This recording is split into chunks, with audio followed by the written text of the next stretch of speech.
Arc Raiders has a hidden system that you were never supposed to notice, and at the same time, the studio behind it is dealing with serious internal issues.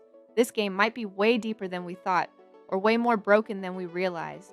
Today, I'm going to show you the hidden magic system inside Arc Raiders, why it completely changes how the game works, and how everything happening behind the scenes at Embark might explain why it exists.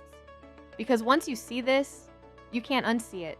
So first, let's talk about the system nobody's talking about.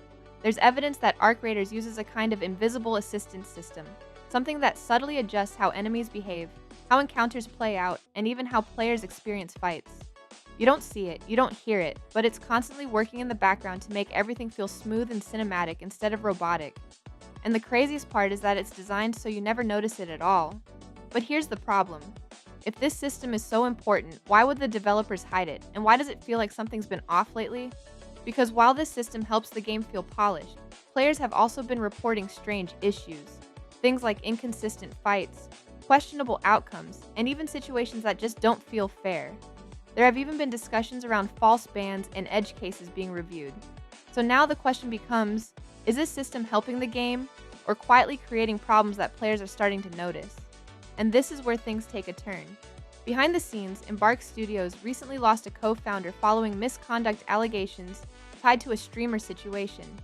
Even though the investigation reportedly didn't confirm the claims, the situation was described as unsustainable and both sides agreed to part ways. That's a big deal. When leadership shifts like that happen during development, it can ripple through everything. Design decisions, systems, even the overall direction of the game. Now think about this. A hidden system controlling gameplay feel, players questioning fairness and instability within the studio itself. Is that all just coincidence? Or is there something bigger going on here? Let me ask you this. Have you ever died in Arc Raiders and thought, that didn't feel right? Be honest, because right now the community is starting to split into two sides. One side believes this system is actually genius.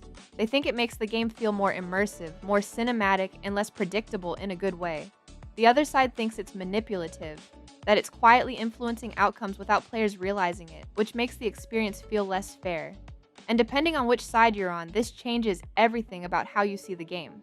Here's the truth. Systems like this aren't unusual in modern game design. Developers often use hidden mechanics to smooth out gameplay and make experiences feel more natural. But hiding something like this, especially when players are already starting to question fairness, is where things can get dangerous. Because if players begin to feel like the game is controlling outcomes behind the scenes, trust starts to break down. And once that trust is gone, it doesn't matter how good the game actually is. So here's the real question. Is Arc Raiders secretly one of the most advanced shooters being built right now? Or is it becoming something players can't fully trust? I want you to pick a side. Is this hidden system a good thing or a problem? Let me know what you think.